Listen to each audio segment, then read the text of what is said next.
Hop, ça s'est arrêté. OK. Alors, on a plein de petits messages à faire passer ce soir. Hormis le fait qu'on est à une semaine, même pas de Rosh Hashanah, d'accord? Mais en dehors de ça, je voudrais vous dire plusieurs choses. D'abord, welcome to de Rivka ce soir. Je suis trop contente.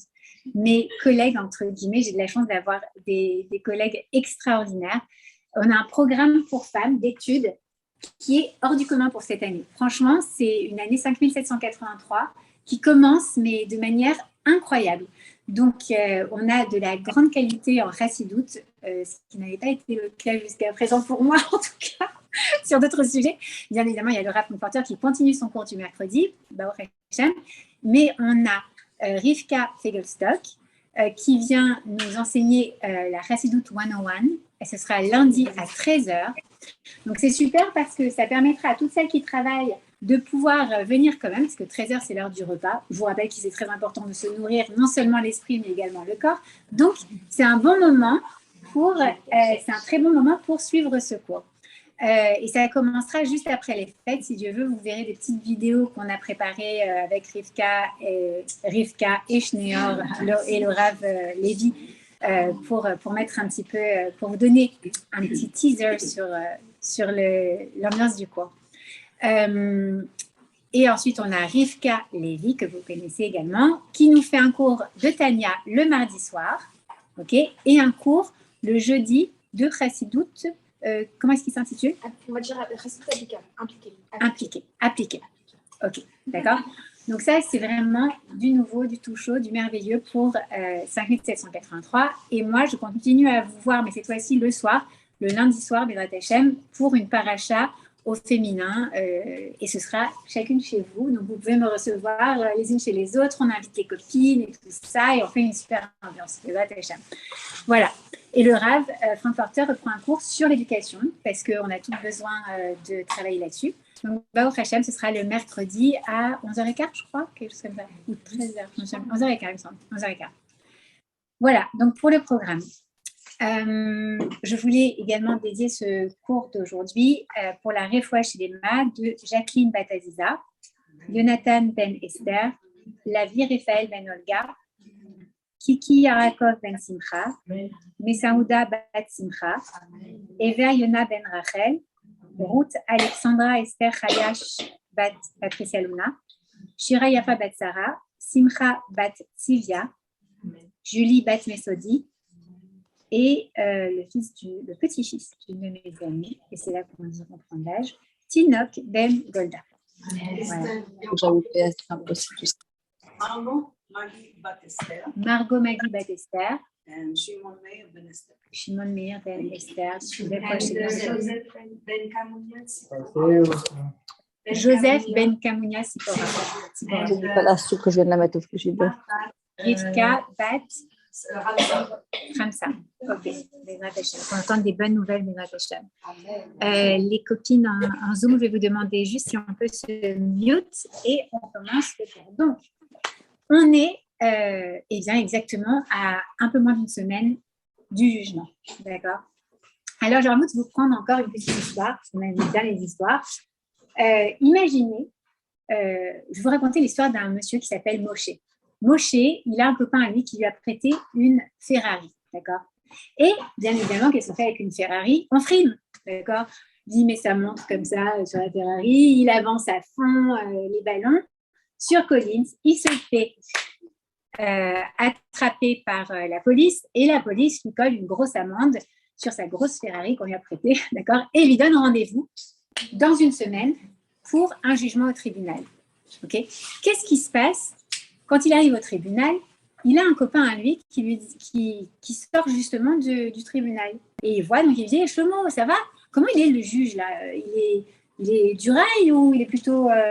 Il dit: écoute, tu sais quoi, je vais te dire sincèrement, je connais ce juge parce que je l'ai déjà eu il y a quelques années. Et la vérité, c'est que s'il voit que tu regrettes sincèrement, alors il est plutôt cool. T'en fais pas.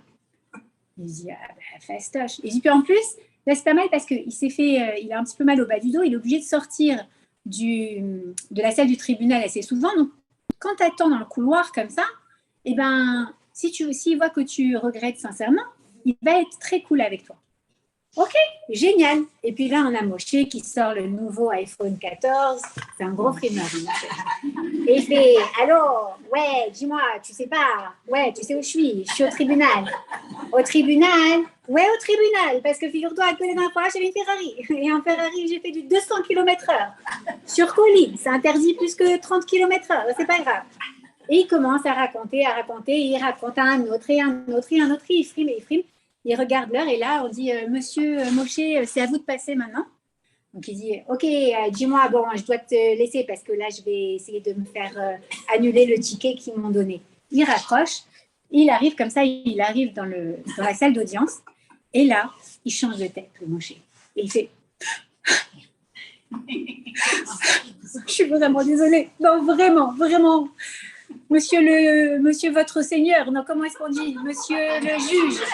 D'accord, je suis vraiment, mais vraiment désolée. La vérité, j'ai ma femme qui devait accoucher. Et comment je vais faire? Alors, on a foncé. Et là, tu as le juge qui se dit, écoutez, vous cassez pas. Il y a 2 minutes, je viens de vous voir dans le couloir. Vous étiez en train de frimer en racontant à quel point vous étiez content avec la Ferrari, à quel point vous n'en avez absolument rien à faire. Donc, c'est pas quand on rentre dans la salle du jugement qu'on doit commencer à pleurer. Et là, j'ai envie de vous dire, les nanas, la semaine prochaine, on va rentrer, on va ouvrir la porte du tribunal et on va faire comme Moshe. Oh là là, j'ai peur de la sentence. Sentence de vie ou de mort quand même. Qu'est-ce que je vais faire? Eh bien, en fait, maintenant, on est dans le couloir. On est en salle d'attente. D'ailleurs, on est toutes assises en salle d'attente. Et on est en train de se dire, ouais, tu sais pas ce que j'ai fait cette année, oh là là, j'ai fait ci, oh là là, j'ai fait ça, ouais, j'avais dit que j'allais faire la CIUD, mais bon, c'est trop compliqué. Et on est en train nous aussi de frimer. On est en train d'oublier que c'est maintenant qu'Akadosh Baruch Hu nous demande de regretter. C'est maintenant qu'Akadosh Baruch Hu, il va nous voir si on est sincère ou pas. C'est pas le jour du jugement, parce que le jour du jugement, on a les chocottes, la rasera, on a l'angoisse. De quoi? D'être jugé. Et donc, on va se mettre à pleurer. Et là, on comprend qu'il y a un truc très paradoxal à Rosh Hashanah. Parce que Rosh Hashanah, il y a plusieurs paradoxes. D'abord, c'est le jour du jugement. Mais ce n'est pas le jour où je dois regretter ce que j'ai fait. Ce n'est pas le jour où je dois me défendre. Ce n'est pas le jour où je dois faire teshuva. Quand est-ce que je dois avoir fait teshuva? En Elul. Je dois arriver déjà blanchi, entre guillemets. Je vous rappelle que le mois de Elul, il a le mazal de la Betula, de la Vierge. Je dois avoir déjà un casier vierge quand j'arrive à Rosh Hashanah. D'accord? Ce n'est pas le jour de Teshuvah. Ensuite, c'est un jour où on me dit, Hachem, il va t'inscrire soit dans le livre de la vie, soit pas dans le livre de la vie. Il n'y a pas un juste milieu, s'il vous plaît? Un petit livre d'une petite vie plus sympathique, peut-être pas la vie jusqu'à 120 ans, mais jusqu'à 70. Il n'y a pas un truc au milieu, d'accord? Un peu comme Michael Jackson qui était ni noir ni blanc, il était gris. Mais on a envie d'avoir un truc entre les deux. Pourquoi soit un livre de la vie, soit pas le livre de la vie? Ça, c'est un deuxième paradoxe de Rosh Hashanah. Troisième paradoxe de Rosh Hashanah, c'est le jour du jugement de ma vie, d'accord? Et pourtant, ce jour-là, on me dit, vas-y, tu as fait les beignets, parce que chez les Tunisiens, on fait les beignets pour les simanim. C'est un truc, maintenant je comprends pourquoi. Ouais, pour les simanim, vous savez, on mange différents symboles d'aliments qu'on fait un seder avec, etc. Chez les Marocains ou chez les Algérois, on les met au four avec un peu de miel, un peu de cannelle. Chez les Tunisiens, on fait tout frire. Tout. Voilà. Et du coup, on s'enrobe avec chaque année. Mais bon, c'est pas grave. Ok, donc, on dit, vas-y, fais les beignets. Et quand on fait les beignets, quand il y a un grand événement et qu'on est content. D'accord? On doit être dans la joie. On doit être bessimra ce jour-là. Or, moi, désolée, mais on imagine un monsieur qui va à son jugement de mort ou de vie, d'accord? Il est plutôt angoissé. Et bien là, on te dire, mais pas du tout, tu n'es pas angoissé, tu dois être dans la joie. Troisième paradoxe. Quatrième paradoxe, chaque être humain, on nous dit, chaque être humain va être jugé le jour de Rosh Hashanah. Et pourtant, on n'a pas le droit de se défendre soi-même, entre guillemets, ou de prier pour soi-même. On va voir aussi tous ces points-là. Et cinquième chose, on se dit, attends. Alors donc là, il y a Rosh Hashanah, le jour du jugement. Ensuite, j'ai 10 jours ça s'appelle les 10 jours de pénitence, entre guillemets. Et après, il y a Yom Kippour, je me fais tout pardonner. excusez-moi, on ne peut pas mettre Yom Kippour avant Rosh Hashanah, s'il vous plaît. Je préférerais me faire tout pardonner avant, puis après qu'on me juge. Ce serait plus sympa, non?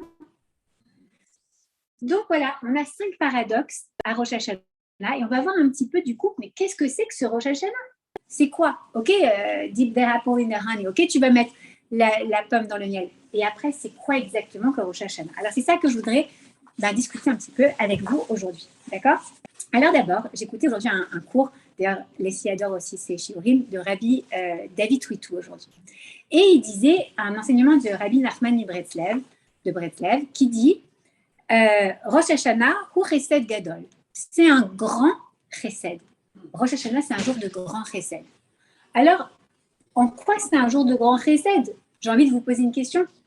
On a dit c'est quoi Rosh Hashanah? C'est le jour du... Alors là, on va dire Rosh Hashanah, c'est le jour du jugement. Un grand Chesed, c'est une grande bonté.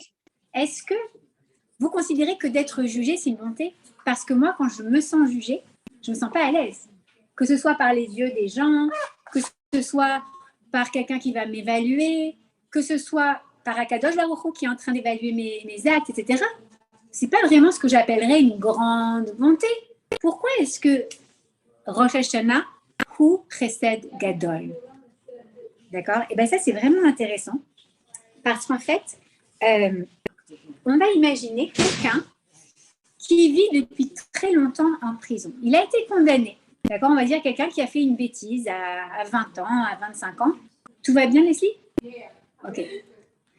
Un type qui a fait une bêtise à 25 ans, OK, et qui s'est retrouvé condamné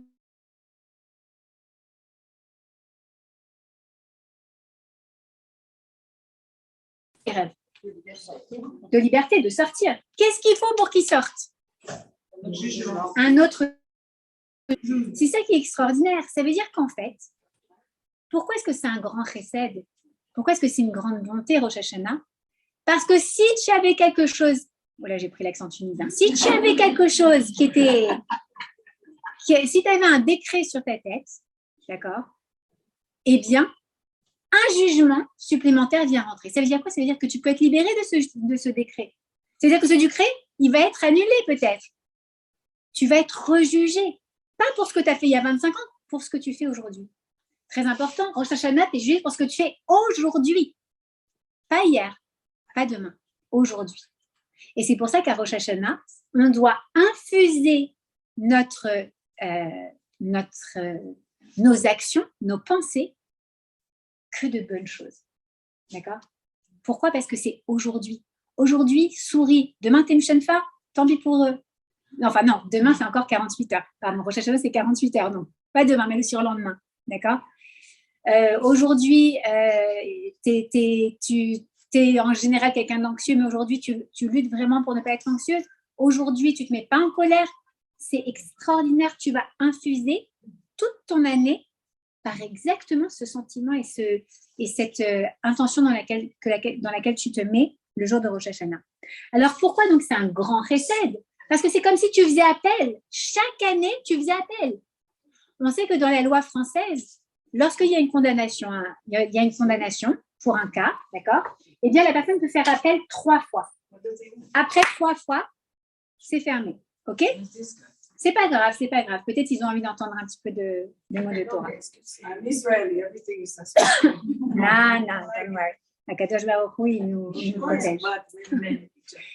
Et alors, ça veut dire quoi? Ça veut dire que celui qui a 3 appels et qui est encore pas libéré, alors il est condamné. Mais nous, Akadosh Baruch Hu, il nous fait le grand chesed que chaque année, on peut faire appel. À chaque année, on peut faire appel. Celle-là, elle n'avait pas d'enfant. Celle-là, elle n'avait pas de mari. Celle-là, elle n'avait pas le shalom bayit. Celle-là, elle avait des enfants qui étaient compliqués. Celle-là, elle avait... Peu importe, chaque année, tu refais appel. Donc, c'est un nouveau jugement chaque année et c'est pour ça que c'est un chesed gadol. D'accord? Ensuite, il y a quelque chose d'extraordinaire. Donc, on a dit, on refait appel et c'est encore plus que ça. Le Rav Pincus, il nous explique que à Rosh Hashanah, il y a un renouvellement structurel du monde et donc de nous. À Rosh Hashanah, eh bien, qu'est-ce qu'on célèbre? on célèbre le jour de la naissance d'Adam Arishon, le premier homme, l'humanité. Et de quoi Adam a été créé? Le monde il a été créé ex nihilo en latin, en bon latin, d'accord? C'est-à-dire de rien, de zéro. À partir de zéro, Akadosh Baruch Hu, il a créé quelque chose. Et cette énergie-là, elle existe à Rosh Hashanah. Pour nous tous. C'est-à-dire qu'il faut qu'on prenne conscience que le jour de Rosh Hashanah, même si on n'a rien, on peut tout avoir. Structurellement, il peut tout changer. On le voit d'ailleurs dans 2 exemples qu'on a donnés au premier cours qu'on avait ensemble. Si vous vous souvenez, on a vu 2 femmes. 2 de nos mères, entre guillemets, d'accord? Sarah Imenou. Sarah Imenou, on dit pourquoi est-ce qu'on lit son histoire le jour de Rosh Hashanah? Parce que Akadosh Baruch Hu, il avait fait que Sarah Imenou, elle était née sans matrice, c'est-à-dire qu'elle n'avait pas d'utérus. Donc, elle n'aurait jamais pu être une ima, entre guillemets. Elle n'aurait jamais pu être une maman. Et pourtant, le jour de Rosh Hashanah, Akadosh Baruch Hu, il l'a transformé structurellement. Il l'a renouvelé structurellement. Il lui a donné une matrice, il lui a donné un utérus ce jour-là. Et qu'est-ce qu'elle a pu devenir? La maman de Yitzhak. Ok? Qu'est-ce qui s'est passé? On lit aussi l'histoire de Hana. Hana, je vous souvenez, je vous en ai parlé il y a 2 semaines, et Rivka l'a mentionné aussi la semaine passée. Qu'est-ce qu'elle avait, Hana? Hana, elle n'avait pas de cycle, elle n'avait pas ses règles, d'accord? Et qu'est-ce qui s'est passé? Donc, elle ne pouvait pas devenir maman, elle non plus. Qu'est-ce qui s'est passé? Akadosh Baruch Hu, ce jour-là de Rosh Hashanah, alors qu'elle était au Mishkan Shiloh, qu'est-ce qu'il a fait? Il a renouvelé structurellement. Il a fait en sorte que oui, elle ait ses règles, et oui, elle tombe enceinte. Elle a une ovulation et elle va tomber enceinte de Shmuel Hanavi. Ok? Donc, ce jour-là, il faut prendre conscience qu'on a une possibilité, Akadosh Baruch Hu nous donne cette possibilité d'être totalement renouvelé. Ce que je n'étais pas, j'ai le potentiel de le devenir. D'accord? Mais comment est-ce qu'on fait ça?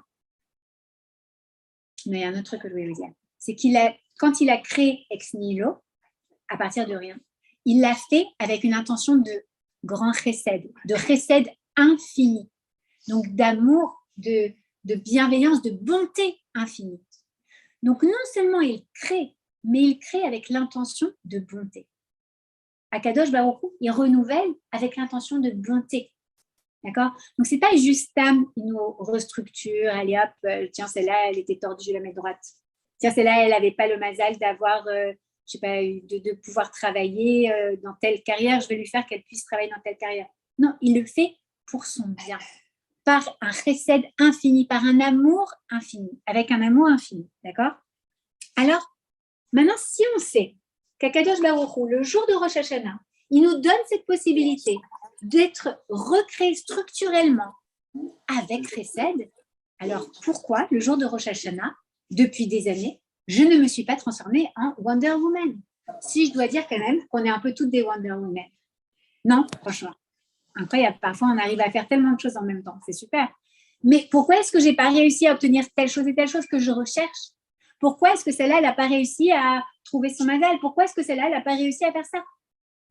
Peut-être, et le Rav Pinkus, il nous dit quelque chose, il nous dit qu'à Rosh Hashanah, potentiellement, tout peut être modifié, mais qu'on doit en avoir d'abord, on doit d'abord avoir conscience qu'il y a ce potentiel de renouvellement structurel. Celui qui ne sait pas qu'il a ce pouvoir, on va prendre Superman avant qu'il découvre qu'il a le pouvoir de, je sais pas, avoir un faisceau laser dans ses yeux, d'accord? Il regarde les choses, il détruit rien avec ses yeux, il n'a pas de faisceau laser, il ne sait pas comment les utiliser, il ne sait même pas qu'il a ce pouvoir en lui, d'accord? Akadosh Baruch Hu, il nous dit, voilà, moi je te donne cette possibilité, cette énergie-là, mais si on n'en a pas conscience, on ne va pas l'utiliser. Si tu ne sais pas que ta machine à café, elle fait aussi vapeur et cappuccino et trucs, bah, tu vas faire un expresso toute ta vie. Jamais tu vas faire un cappuccino parce que tu ne sais même pas qu'elle a cette fonction.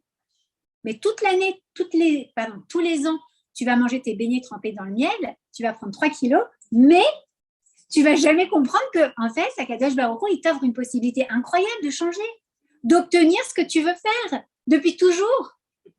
Et tous les ans, il y a là de nouveau, on recommence, Aouda, les beignets, les trucs. Et en réalité, on passe à côté de l'essence de Rosh Hashanah. OK?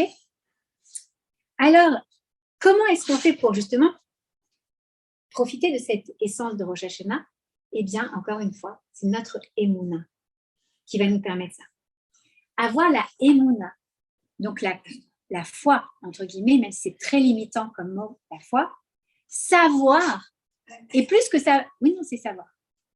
Savoir et pas croire, d'accord? Être convaincu à 1000%, complètement, que ce jour-là, Hachem, il me donne la possibilité de changer. Il me, pas seulement donne la possibilité de changer, il fait tout ce qui est pour mon bien. Il peut tout restructurer pour mon bien. J'ai confiance, je sais ça. C'est plus que de la confiance et je le sais. J'en suis persuadée avec tout mon cœur, avec toute mon âme, de tout mon corps. Il nous dit, c'est ça la clé pour que tu reçoives ça, justement. OK? Là, il y a un autre truc. Le Rav Pinchas, il nous dit un truc incroyable. Et tout peut potentiellement changer. Tout. C'est-à-dire que là, vous me voyez brune. Bon, ça peut changer plus facilement. OK. Vous voyez, je fais 1m70, je parle français plus facilement que dans n'importe quelle autre langue, etc. Demain, je peux faire 1m80, parler plus facilement l'hébreu ou l'espagnol ou l'italien, ou je ne sais pas trop quoi, d'accord? Si Hachem, il me donne cette possibilité, puisqu'il me change complètement structurellement.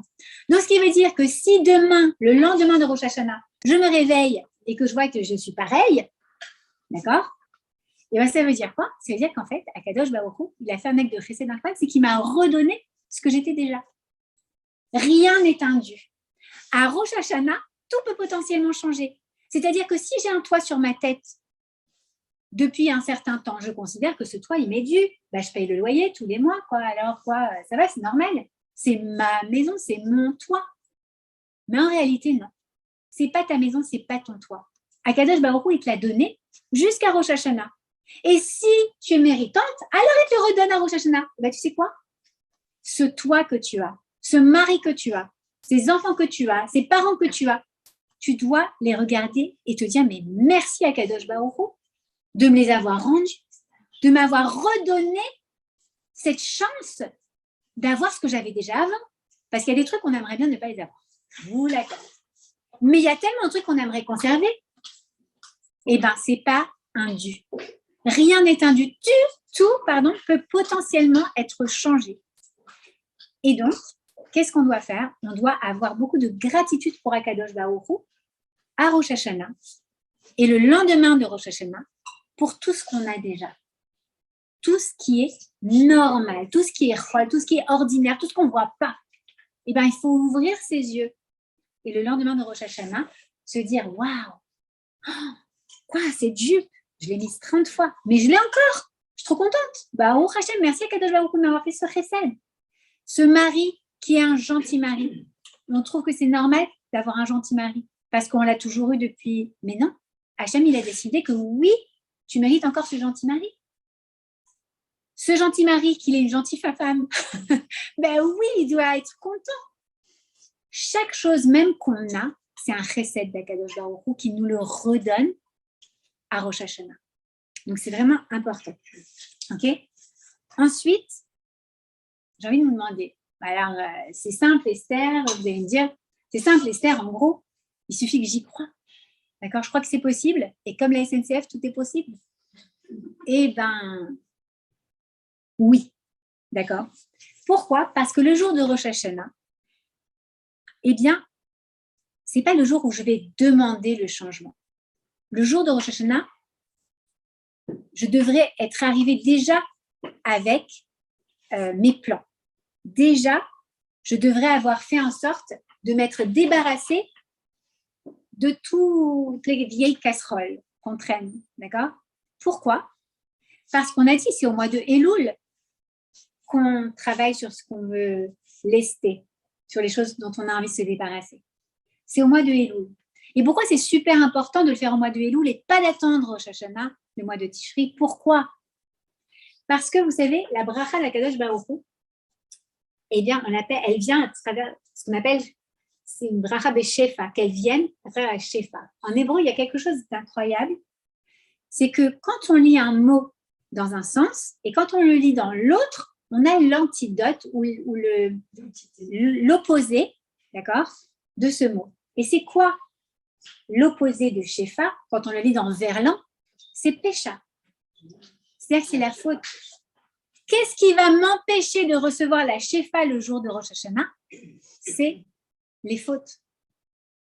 Donc, il vaut mieux s'en délester avant Rosh Hashanah. Parce que si je viens encore avec mes fautes, si je n'ai pas compris que c'est au mois des Louls, donc maintenant, jusqu'à dimanche, les nanas, on a le temps. On a le temps de prendre même un quart d'heure par jour, de faire notre liste et de dire à Kadosh Baruch Hu, aide-moi, je veux me libérer de ces péchés. On doit reconnaître, on doit regretter, on doit promettre de ne plus vouloir les faire. C'est ça, faire teshuva. Lorsque je me déleste de ces fautes, pécha, alors je suis prête à recevoir la shefa le jour de Rosh Hashanah. D'accord? Il y a un autre truc, c'est que Rosh Hashanah, on dit c'est aussi un deuxième nom de Rosh Hashanah, c'est Rosh Hashinui. Shinui, c'est le changement. C'est la tête du changement. Pourquoi? Parce que si on veut changer, c'est dans notre tête que ça se passe. Et on doit le comprendre. Et c'est pour ça que oui, il suffit de le croire, il suffit d'avoir la émouna que je vais changer ce jour-là. Parce qu'Akadosh Baruch Hu, il me donne la force de changer ce jour-là. Parce que tout est dans ma tête. Il n'y a pas de changement sans d'abord que ça passe par ma tête. Rosh Hashinui. OK?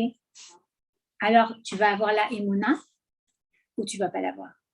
Tu veux changer ou tu ne veux pas changer. En fait, ça dépend que de nous. Ça dépend de notre volonté. OK? Alors maintenant, on va passer à un autre point qui est important pour comprendre vraiment l'importance de ce jour de Rosh Hashanah, c'est comment est-ce qu'on est jugé. Parce que, OK, on se dit, bon d'accord, maintenant j'ai compris l'intention que je dois avoir ce jour-là. D'accord? Mais comment ça va se passer?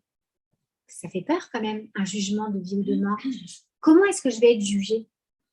Alors là, c'est extraordinaire. Dans la Maseret Rosh Hashanah, on apprend qu'on est jugé comme des Béné Marom. Alors, il y a 3 explications de ce que c'est Béné Marom. D'accord? La première explication, c'était quoi? Béné Marom, ça fait référence à une porte étroite qui permettait de faire passer le bétail pour compter le maaser. Le maaser, c'est, entre guillemets, ce qu'on appelle en français, je crois, la dîme. C'est le 10e de ce qu'on reçoit. On doit le donner pour Akadosh Baruch Hu. Et donc, on avait, par exemple, on avait 20 moutons. D'accord? Comment est-ce qu'on faisait pour compter le maaser des 20 moutons? Eh bien, on faisait passer par cette petite porte étroite. D'accord? Comme ça, qu'est-ce qui se passe? Eh bien, chaque mouton, il passait un à un. Puis en plus, les moutons, ils se suivent, comme des moutons. On connaît l'expression, d'accord? Alors, il passait un à un. Et on comptait chaque mouton. 1 mouton, 2 moutons, 3 moutons, 4 moutons. Et avant de s'endormir, on disait 10e mouton pour Akadosh Baruch Hu. D'accord?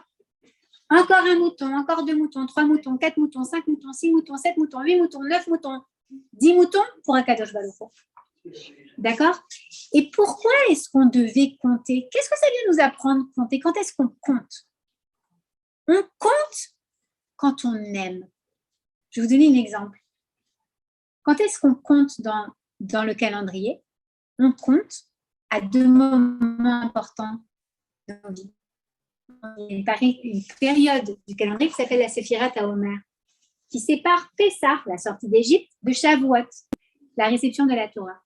Shavuot, c'est souvent comparé au mariage entre Am Israël et le peuple, et Kadosh Baruch Hu, d'accord? Am Israël sort d'Égypte et après il compte les jours vers le mariage avec Hachem. On compte les jours quand on a hâte. Quand vous allez bientôt voir papy et mamie, par exemple, d'accord, tu dis 1 dodo, 2 dodo, 3 dodo, 4 dodo, hop, il y a papy et mamie qui arrivent, d'accord? Ça fait monter la joie. Pareil, dans notre cycle, quand on étudie ensemble les lois de Taharat HaMishpacha, on apprend qu'on compte les jours qui nous séparent de notre mikvé, les Shiva Nekim. Jour numéro 1, jour numéro 2, jour numéro 3. Pourquoi? Parce qu'on a hâte de retrouver notre mari. Eh bien, exactement la même chose, ça va être comme ça. Akadosh Baruch Hu, il va nous compter parce qu'il nous aime. Et on voit ça aussi, une histoire que le Rebbe Milubavitch, vous savez, il donnait le dimanche, il distribuait des dollars à chacun pour la tzedaka. Et un jour, il y a quelqu'un qui lui dit, Rebbe, il était âgé, Rebbe, mais ça ne vous fatigue pas d'être debout comme ça à distribuer des dollars à chacun comme ça qui vient vous voir. Chaque juif, il y en a tellement. Il dit, vous savez, quand on compte des diamants, on ne se fatigue pas. Quand on aime, on ne compte pas, entre guillemets, mais pourtant, quand on compte, c'est parce qu'on aime. Alors, Akadosh Baruch Hu, il nous fait passer l'un derrière l'autre. Pourquoi? Parce que ma petite Sandrine, je t'aime. Et ma petite Cynthia, je t'aime. Et ma petite Pascal, je t'aime. Et ma petite Emma, je t'aime. Et ma petite Tiffany, je t'aime. Et chacune est indépendante. On a une très belle tradition dans nos familles, c'est de bénir les enfants à la queue leu comme ça, chacun les uns après les autres, après le kiddush de Shabbat le vendredi soir. Et donc, on se met, mes enfants par exemple, ils se mettent par ordre d'âge. Donc, il y a Ethan, Eli, David, Yosef et Sarah Simcha. Et à chaque fois que mon mari ou que moi, on fait la bracha à nos enfants, on les compte et chacun, on lui dit, mais toi, t'es mon spécial petit Ethan, et toi, t'es mon spécial petit Eli, et toi, t'es mon spécial petit David Yosef. Et chacun, au moment où il est face à son papa ou à sa maman, il ressent l'amour des mains qui sont au-dessus de sa tête et il se sent tellement spécial. Et c'est comme ça qu'on est jugé à Rosh Hashanah. Kadosh Baruch Hu, il nous reçoit chacun un à un. Il ne nous dit pas, je vous fais un prix groupé. Non. Il ne fait pas une bracha, genre Panéquanim qui bénissent tout le peuple. Non. Il dit, tu sais quoi? Viens, je te compte. Viens. Je vais te juger comme Béné Maron. Comme l'un derrière l'autre et chacun, je te compte parce que je t'aime et parce que je veux que tu sentes les mains d'Akadosh Baruch Hu, ton père, qui viennent et qui te donnent, qui te transmettent cette bracha de Shefa avec amour et toi, pour toi, ce dont tu as besoin, toi particulièrement et pas l'autre. Deuxième interprétation dans la Gemara de Béné Maron, c'est Bet Marom, en fait. Ça fait référence à un pont étroit. Donc, un pont étroit où on est obligé de passer en file indienne. Encore une fois, l'un derrière l'autre. Et devant toi, tu as quelqu'un et derrière toi, tu as quelqu'un. Et toi, tu es comme ça. Tu passes sur le pont et tu espères que tu ne vas pas tomber du pont. D'accord? Il y en a un devant et un derrière. Ça veut dire quoi? Ça veut dire qu'on est jugé individuellement les uns des autres. Tu n'as pas la place de te mettre à côté de la nana d'à côté pour lui dire on ne peut pas faire une moyenne parce qu'elle a l'air bien avec sa perruque et ses bas, d'accord, moi je suis un petit peu moins, alors peut-être que si on fait une moyenne, je me mets à côté, vous me jugez tous les deux, hein? C'est bien, on fait une... Non. Chacun est jugé individuellement.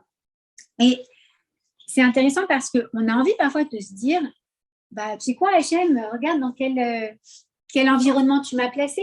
C'est toi qui as voulu que je vienne, moi, dans cet environnement, d'accord?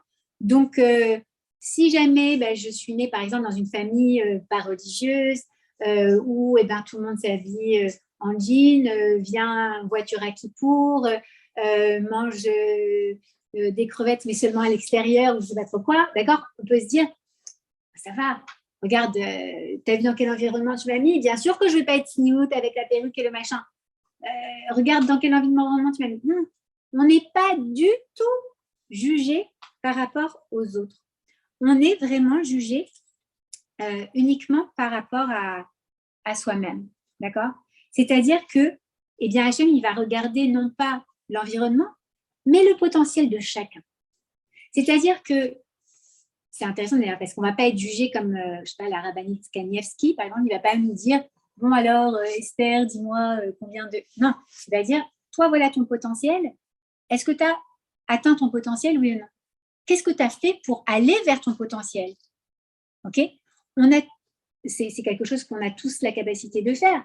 Peu importe dans quel environnement on est. Après, Akadosh Baruch Hu, il nous met les marches pour qu'on puisse grandir et monter vers notre potentiel. Ça s'appelle des épreuves. D'accord? Mais on est jugé individuellement parce que chacun, on est différent de l'autre. Et chaque enfant, il a exactement, chaque enfant d'Hachem, il attend quelque chose de particulier de chacun d'entre nous. D'accord? Et la troisième interprétation de la Gemara, c'est Bene Marom comme la manière dont David Améler il sélectionnait, faisait la sélection de ses soldats. Alors, il les mettait tous en ligne comme ça. Et il disait, toi, tu sais quoi? Vu tes capacités à toi, alors je vais te mettre dans l'escadrille des parachutistes. Il n'y a pas de parachute à l'époque, mais toi, vu tes capacités, tu vas plutôt aller dans la Navy. Toi, plutôt... et il les mettait à différents postes en fonction de leur talent, en fonction de leur spécificité, en fonction de leur boîte à outils et de leur mission personnelle. D'accord? Ça veut dire qu'en fait, de la même manière, lorsqu'Akadosh Baruch Hu, il va nous juger, il ne va pas juste nous juger comme ça en se disant, ok, toi, tu pourrais faire ci, toi, tu pourrais faire ça. Non, c'est que toi, voilà tes capacités, j'attends de toi donc que tu fasses telle chose et telle chose. Allez, montre-moi que tu vas le faire. D'accord? Donc, c'est comme ça qu'on est jugé. Alors maintenant, un autre point important de de Rosh Hashanah, un autre point important de Rosh Hashanah, c'est qu'on sait qu'à Rosh Hashanah, tout est décidé. C'est vrai ou c'est pas vrai? C'est vrai ou c'est pas vrai? Tout est décidé pour l'année qui arrive. Le jour de Rosh Hashanah, ça va être dit combien je vais gagner, combien je vais pleurer, combien je vais rigoler, combien je vais ci, combien je vais ça, combien tout. Sauf une chose, justement, je viens de vous le dire juste avant, Tishri. Ça veut dire quoi? Tout ce qui va être pour la Torah, pour Shabbat, pour Rosh Chodesh et pour les Yamim Tovim. Ce qui veut dire, en gros, que tout ce que je vais gagner va être en effet décidé, ma parnassa de l'année va être en effet décidée. Disons, on va prendre un chiffre rond, 1000 $, d'accord, m'ont été attribués, d'accord? Eh bien, ces 1000 $, ils vont être là. Ils vont attendre que moi, je vienne les chercher. Comme s'ils étaient sur un compte en banque, comme tu disais la semaine passée, Rivka. Comme s'ils étaient sur un compte en banque, d'accord? Et ils attendent quoi? Que je fasse ma ishtadout pour aller les tirer, ces 1000 $ qui m'ont été attribués. Si je fais rien, si je me dis à Kadosh Baruch Hu, il a dit que j'ai 1000 $, je me la coule douce, je vais à la plage ou non, ça ne va pas arriver. Parce que si tu as 1000 $ sur ton compte en banque, mais que tu ne vas pas aller prendre ta carte bleue pour les retirer, ça ne va jamais venir dans ton assiette, c'est sûr. Mais en revanche, il dit tout ce qui va être dépensé pour la Torah, pour Shabbat, pour Rosh Chodesh ou pour les Yamim Tovim. Donc Yamim Tovim, c'est les jours de fête, d'accord? Alors ça va être remboursé comme des notes de frais. Alors par exemple, tu as vu une petite robe chez Zara de folie, mais tu l'adores, quoi. Elle est parfaite. En plus, elle est tinimoute, elle est trop jolie. Okay? Et tu te dis, les prix ont monté avec l'inflation. Comment est-ce que je vais faire pour me payer cette robe? Eh bien, c'est très simple. Tu vas l'acheter, l'Irvot Shabbat Kodesh. Et tu dis, en l'honneur de Shabbat, j'achète cette robe. En l'honneur de Shabbat, je vais dépenser peut-être un peu plus que ce que j'aurais fait d'ordinaire pour mon repas. En l'honneur de la Torah, je vais aider le French Rabbad. En l'honneur de la Torah, je vais aider des étudiants à étudier la Torah. En l'honneur de la Torah, je vais mettre mes enfants dans une école juive. En l'honneur de la Torah, je vais aller les mettre au Talmud Torah. En l'honneur de la Torah, je vais faire ci, je vais faire ça. En l'honneur de Rosh Chodesh, on va manger de la viande le jour de Rosh Chodesh. On va allumer une bougie. On va mettre une table spéciale. On va se faire belle. En l'honneur des Yamim Tovim, des fêtes, je vais mettre une super belle table. Peut-être, j'ai envie d'acheter, je sais pas, un nouveau bougeoir ou un truc vraiment spécial pour la fête. C'est pas forcément évident de le faire. Et puis, je me dis, l'Irvod, Rosh Hashanah, je le fais. Ça veut dire quoi? Ça ne veut pas dire que tu ne vas pas payer. Tu ne vas pas dire, au fait, c'est Hachem qui va vous payer la note. Ça veut dire que c'est une note de frais. C'est que de toute manière, toi, tu l'avances cet argent. Mais Akadosh Baruch Hu, il va te le refaire venir. Je vais vous donner un exemple qui est arrivé à une dame qui m'avait demandé l'année dernière d'aller avec elle chez un vendeur de perruques. D'ailleurs, si jamais ça vous donne envie, même juste pour essayer, je vous amène quand vous voulez. Juste pour voir comment ça fait. Parce que c'est très sympa de pouvoir se la mettre. Et on n'est pas obligé d'être habillé tniout pour se couvrir la tête. C'est un autre truc, mais je le dis quand même. Parce que c'est important de savoir que c'est deux mitzvot différentes. On peut être en jean, par exemple, et se couvrir la tête. Et bien, c'est la mitzvah de se couvrir la tête, et c'est magnifique. Et en plus, excusez-moi du peu, mais il y a des très jolies perruques en ce moment. Donc, voilà. Alors, même si, par exemple, donc je vous raconte l'histoire de cette fille. Elle me dit, voilà, Esther, j'aimerais bien me couvrir la tête, mais la vérité, c'est super difficile pour moi. Qu'est-ce que je peux faire? Je dis, tu sais quoi, viens, on va voir comment c'est. On va chez Siona Wiggs, j'adore, elle fait des très jolies perruques et c'est une femme super gentille qui prend le temps, qui est adorable. Et ça, et c'est la meilleure amie de Louisa Frankfurter en plus. Donc, si vous venez de la part de Louisa, elle vous fera un bon prix. Je dis ça, je dis rien. Et ensuite, et donc, elle essaye une perruque et vraiment magnifique. Maintenant, c'est une très belle perruque et ça vaut un certain prix. Alors, je vais vous donner un prix Stan, on va dire $1 800. D'accord? Peut-être un peu plus. OK. OK, c'était le plus d'ailleurs. On va dire 1800, c'est pas grave. C'est un bon chiffre, 18. OK? Alors, on dit $1 800. OK? $1 800, elle me dit, franchement, c'est très difficile. Et moi, j'ai une organisation avec laquelle j'ai travaillé plusieurs fois qui me donne des enveloppes pour favoriser les femmes, et donc je vous le dis aussi, pour que les femmes se couvrent la tête plus facilement, parce que c'est vrai que c'est cher. Et on a envie d'être belle quand on se couvre la tête. Donc, ils me donnent une enveloppe, je les appelle, je leur dis, voilà, j'ai une dame qui veut se couvrir la tête, et il y a des donateurs qui donnent de l'argent pour aider les femmes à s'acheter une perruque. D'accord? Donc, je lui dis, écoute, tu sais quoi? Ne t'en fais pas. J'ai justement $1 200 qui m'a été donné par cette organisation pour une dame qui veut se couvrir la tête, donc je t'en fais bénéficier. Et elle me dit, ah, je ne sais pas, peut-être qu'il y a des gens qui ont plus besoin que moi, etc. Je ne sais pas. Mais elle me dit, mais vraiment, j'adore cette perruque. Et elle rentre chez elle, elle en parle avec son mari. Son mari lui dit, mais ma femme chérie, c'est pas grave, même si on doit faire des sacrifices pour ça, c'est pour la Torah, c'est pour que tu fasses une mise pour Akadosh Baruch Hu. Allez, on va voir si on ne peut pas la payer sur plusieurs fois, etc. C'est pas grave. Et le lendemain matin, elle ouvre le courrier. Elle reçoit un chèque des impôts qui lui rembourse un montant de $1 800. D'accord? Akadosh Baruch Hu, il a dit, tu le fais pour le mérite de la Torah. Et si jamais vous ne me croyez pas, je vous donne le numéro de cette personne que vous puissiez vérifier. Mais vous ne me croyez pas. Mais, et je vous assure, elle m'a appelée en pleurs. Elle m'a dit, Esther, tu ne te rends pas compte ce qui vient de se passer. Mon mari m'a dit, pour la mitzvah, je suis prêt à sacrifier sur d'autres choses. Les $1 800, on va les trouver. Et à Kadosh Baruch Hu, il a fait que l'IRS, il devait nous rembourser depuis très longtemps de l'argent. Et bien, c'est arrivé le lendemain matin. Et son mari, il a dit, tiens, c'est ton chèque, va acheter la perruque. Et Baruch Hashem, elle s'est acheté la perruque et elle se couvre la tête maintenant tous les jours, Baruch Hashem. Voilà, c'est une très belle histoire. Donc, ça veut dire quoi? Ça veut dire que oui, vous pouvez avoir un chèque de l'IRS. D'accord? Bon. C'est pas forcément par l'IRS que ça passe. Parfois, on ne le sait même pas. On ne sait même pas, mais on a, par exemple, on est broker en immobilier et puis on ne devait pas vendre cet appart, mais on a acheté un truc incroyable ou alors on a sponsorisé pour le French Rabbad un nouveau lieu et on a dit, tu sais quoi, je vais faire une salle au nom de ma mère ou de ma grand-mère ou de ma belle-mère qui est plus là, etc. Et je vais dédier cette salle du French Rabbad, Bezrat Hashem, qu'on ait un lieu très bientôt, d'accord? Parce que c'est un lieu de Torah. Et là, à Kadosh Baruch Hu, paf, il fait que cet appart que tu n'arrives pas à vendre, je ne sais pas pourquoi d'ailleurs, tu sais, c'est l'appart où il y a la petite annonce, tu ne sais pas comment la tourner pour que ça ait l'air un peu plaisant, d'accord? Et bien cet appart, il est vendu au prix que tu demandais et tu touches ta commission qui vient justement combler exactement le coût que tu voulais mettre pour le sponsoring de cette salle, d'accord? C'est comme ça que ça se passe. Et parfois, on ne sait même pas, on ne s'en rend pas compte. On dit, ah, ben, c'est super, j'ai vendu le truc.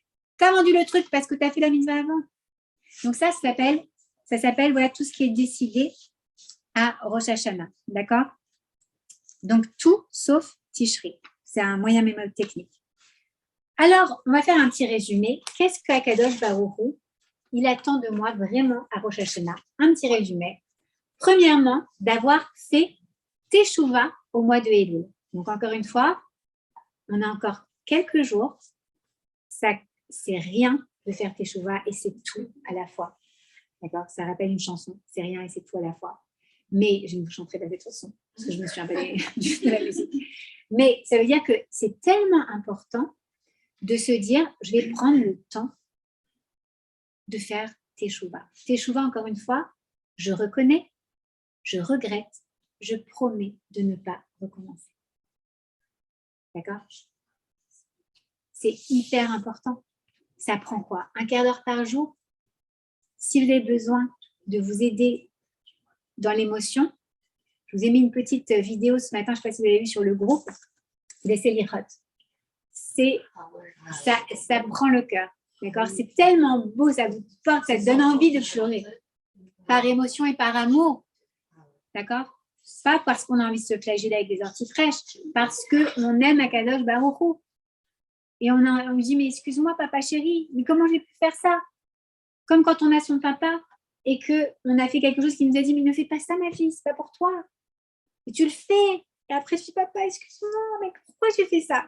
Pourquoi? Je t'aime tellement. Je suis désolée. Je ne le referai pas. C'est exactement ça qu'on doit faire pendant 6 jours. That's it. Youp. Allez, hop, on y va. Dans pas longtemps. Deuxième chose, la tfila. La prière. D'accord? Ah, la prière. Et là, il y en a qui vont me dire, moi, je ne sais pas comment prier. Mais si, on sait toutes comment prier. On prie avec notre cœur. Celles qui peuvent aller à la synagogue, allez à la synagogue. Celles qui ne peuvent pas aller à la synagogue, n'allez pas à la synagogue. Celles qui savent lire dans un marzor en hébreu, lisez dans un marzor en hébreu. Celles qui ne savent pas lire dans un marzor en hébreu, qui peuvent trouver un phonétique, lisez en phonétique. Celles qui ne peuvent pas, lisez en français, en anglais, en italien, en espagnol, en ce qu'on veut. Juste connectez-vous. Priez à Kadosh Baruch Hu avec votre cœur. On l'a vu, la prière, on l'a vu au premier rendez-vous, c'est ouvrir notre cœur à Hachem et le verbaliser.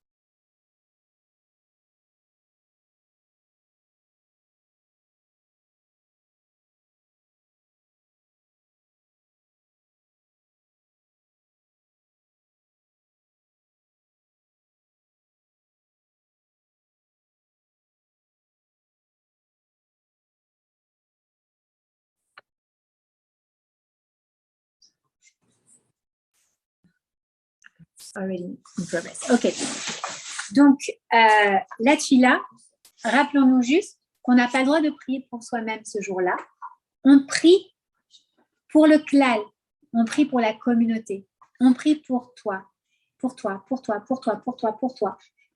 On prie chacune les unes pour les autres. Et d'ailleurs, je vais vous demander de vous tourner vers votre voisine et de prendre votre téléphone, puisqu'on n'a pas de petit papier.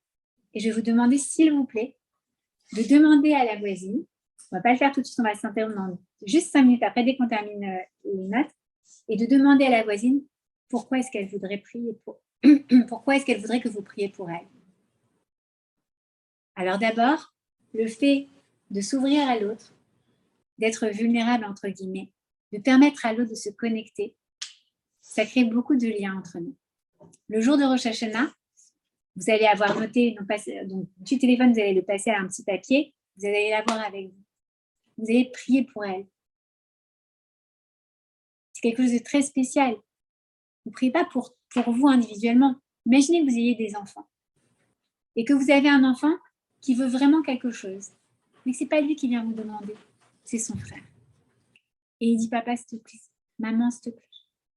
Tu sais, David Yosef, il a vraiment envie de ça. C'est tellement important pour lui, s'il te plaît, tu peux lui accorder ça. Mais ça vous fait fondre le cœur. Ça vous fait fondre le cœur. Hachem, vous le faites passer du Kisei Hadin, du siège du trône de justice, du juge, à son Kisei Harachamim, au trône de miséricorde, on dit, d'amour d'un père pour son enfant. Ok? Donc la tfila, c'est très important. Et c'est ce qu'on va faire dans 5 minutes. On va toutes, même si vous voulez en prendre plusieurs, et aussi celles qui ne sont pas sur le groupe de Teilim et qui veulent joindre le groupe de Teilim, dedans, je vais mettre une liste avec tous les noms et vous pouvez m'envoyer les noms pour qu'on puisse avoir en fait une liste prête que vous imprimez et on a en fait tous les noms de notre communauté pour qui on doit prier. Prions pour le klal. Et alors, une chose aussi, j'aimerais bien qu'on prie aussi pour le Rav Frankfurter parce qu'il prie tout le temps pour nous. Et je vais vous envoyer son nom parce que c'est un nom très long. Il y a 5 prénoms hébraïques. Donc, que vous l'ajoutiez aussi à votre liste parce que le Rav, ça fait 32 ans Mais moi, ça fait 15 ans, 16 ans que je le connais. Et c'est simple, je l'ai toujours vu se préoccuper de chacun. Et chacun individuellement. Avec amour, avec intérêt pour lui, pas pour soi-même, mais pour cette personne, en s'effaçant totalement. Et donc, je vous demande qu'on prie tout ensemble pour lui, Bezrat Hashem, pour qu'il ait beaucoup de réussite dans sa mission, dans sa shlichut, pour sa bonne santé, pour que tout aille bien pour lui, Bezrat Hashem. Et puis, pour tout le reste, je vous enverrai une liste de toute manière. Mais voilà. Et enfin, la dernière chose, c'est le chauffard. Ça, c'est la troisième chose que Hachem attend de nous. Il attend de nous qu'on écoute le chauffard. Pourquoi est-ce qu'il attend de nous qu'on écoute le chauffard? Parce que ça aussi, ça fait transférer à Kadosh Baruch Hu du Kisei Hadin au Kisei Arachamim. Pourquoi? Souvent, j'utilise ce mashal que j'ai lu dans un livre du Rav Pinkus qui s'appelle Moadé Hashana. C'est l'histoire d'un petit garçon. Pas d'un petit garçon, d'ailleurs, il doit être teenager, d'accord? Il a séché les cours et il a fait plein de bêtises. Et il y a le directeur de l'école qui appelle ses parents. Et il dit, voilà, écoutez, le petit Shlomo, il a vraiment fait beaucoup de bêtises, il a séché les cours, il a des notes dramatiques, il entraîne ses copains à faire des petites rébellions à l'école. Vraiment, vraiment, il faut que vous nous aidiez à le remettre sur le droit chemin, etc. Les parents, quand Shlomo il revient à la maison, ils attendent tous les deux comme ça sur le pas de la porte. Alors, Shlomo, t'étais où aujourd'hui? Bah, papa, j'étais à l'école. T'étais à l'école? Ah ouais, parce que figure-toi que le directeur, il nous a appelés. T'étais pas à l'école, t'as séché les cours, t'es pas allé à la tfila, t'as entraîné d'autres copains dans tes trucs, etc. Sache que t'es puni, que si, que ça, et commence à lui faire vraiment une torah pas possible. Et en plus, ils essaient de le punir pour vraiment lui montrer qu'ils sont pas contents et qu'il est vraiment jugé négativement sur tout ce qu'il a fait. Et à ce moment-là, Shlomo dit, mais j'en ai marre. Si vous n'étiez pas des parents si stricts, je n'aurais pas besoin de faire autant de rébellions. Et il s'énerve, et tout le monde crie. Et il pleure, il part en pleurant et il ferme la porte en claquant la porte de sa chambre.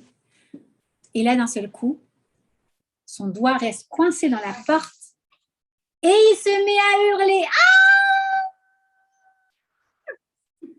Et là, on voit les parents qui courent vers la chambre. Shlomo, qu'est-ce qui s'est passé? Comme ça, il se met à crier et à pleurer. Il dit, mais qu'est-ce qui s'est passé? Qu'est-ce qu'il y a? Et il voit le doigt.